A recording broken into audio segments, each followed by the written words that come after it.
tips bagaimana memilih pertemanan yang sehat. Firman Tuhan dalam Amsal 17 ayat 17 berkata gini, seorang sahabat menaruh kasih setiap waktu dan menjadi seorang saudara dalam kesukaran. Teman yang baik adalah yang tidak meninggalkan kita di saat susah. Karena firman Tuhan berkata, menjadi seorang saudara dalam kesukaran padahal dia hanya seorang teman. Ada pepatah berkata, teman terbaik ditemukan di masa sulit. Buka mata Anda lebar-lebar di masa sukar supaya Anda sadar yang ada saat Anda susah adalah teman yang berharga. Ketika keadaan kita baik, kita berlimpah, semuanya luar biasa. Banyak orang yang seolah membutuhkan kita, mencari kita, mendekati kita karena ingin mengambil keuntungan dari hidup kita. Tapi hanya teman-teman yang baiklah yang bertahan dengan kita di masa-masa sukar. Teman yang baik itu menemani dan menolong kita di saat-saat sulit. Semua orang bisa menghargai kelebihan kita. Sejauh kita masih punya kelebihan, masih memberikan keuntungan kepada mereka. Banyak orang hanya mau yang baik dari kita. Tapi hanya teman yang baik yang tidak meninggalkan kita bagaimanapun keadaan kita. Amsal 19 ayat 4 berkata gini, kekayaan menambah banyak sahabat, tetapi orang miskin ditinggalkan sahabatnya. Sedih sekali kalau kita punya sahabat yang justru ninggalin kita di saat susah. Saya belajar banyak tentang ayat ini. Bagaimana kita bisa menilai siapa yang layak kita pertahankan dalam hidup kita dan siapa yang harusnya kita tidak usah buang waktu dengan mereka. Justru di masa-masa sukar seperti saat ini adalah waktu yang tepat untuk Anda buka mata lebar-lebar dan lihat siapa yang bertahan bersama dengan Anda di masa-masa sukar. Teman-teman mana yang tetap ada untuk Anda di saat Anda dalam kesukaran. Saya dan suami selama ini khotbah keliling 15 tahun di Indonesia, dan di saat pandemi datang, semua gereja tentu nggak bisa ibadah. Dari sekian banyak gereja yang rutin mengundang kami, hanya satu gereja dan satu persekutuan yang masih mempedulikan kami. Bayangkan, kalau dihitung sudah banyak sekali gereja yang kami layani, banyak sekali persekutuan yang sudah kami layani, tetapi hanya satu gereja dan satu persekutuan yang masih mempedulikan kami, meskipun kami nggak bisa memberi keuntungan kepada mereka. Bicara soal kami nggak bisa melayani di gereja mereka, yang otomatis mungkin nggak mendatangkan persembahan buat gereja, tetapi luar biasa di masa-masa sukar, cuma satu sahabat yang menghubungi saya dan bertanya, Henny, apakah kamu baik-baik? Bahkan berkata, kalau kamu butuh, tolong kasih tahu. Saya tidak kasih tahu, saya diam saja karena saya tidak punya mental pengemis. Saya tidak suka minta-minta, tapi saya hargai betapa dia memperhatikan kami di tengah-tengah kesukaran kami. Luar biasa. Teman yang baik itu menolong kita saat kita jatuh. Pengkhotbah 4 ayat 10. Karena kalau mereka jatuh, yang seorang mengangkat temannya. Tetapi why orang yang jatuh, yang tidak mempunyai orang lain untuk mengangkatnya? Tentu waktu kita susah, kita berharap justru sahabat yang nolong kita. Karena orang lain yang hanya sekedar tahu kita, belum tentu mereka peduli kita. Tapi luar biasa sekali, ternyata banyak orang yang kemudian awalnya begitu dekat sama kita, kayaknya baik sama kita, tapi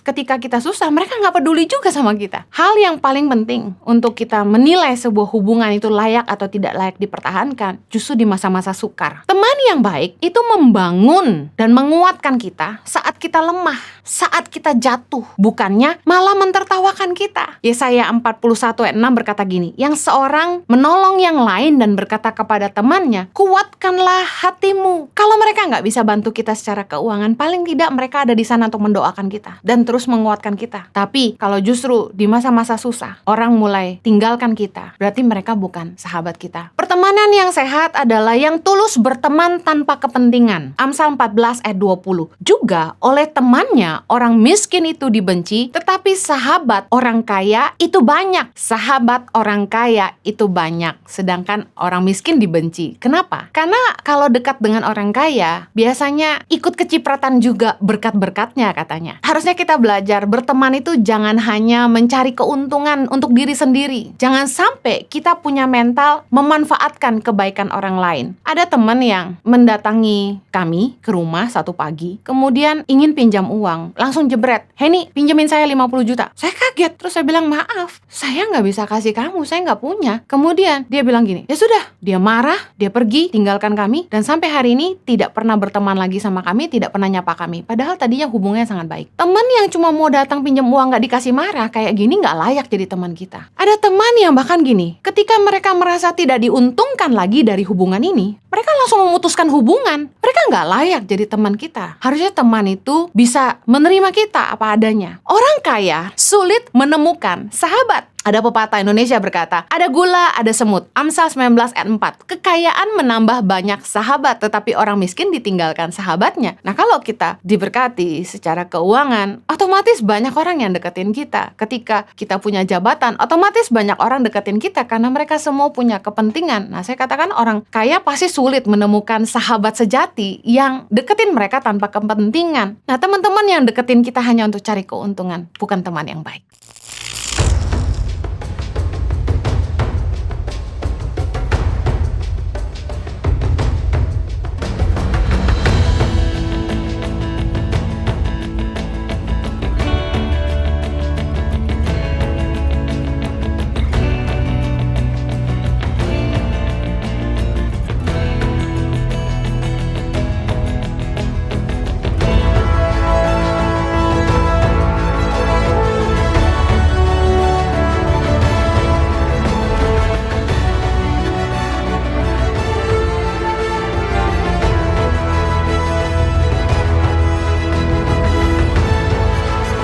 Cerita anak pedalaman dalam meraih mimpi dan mengejar cita-cita bersama Tangan Pengharapan.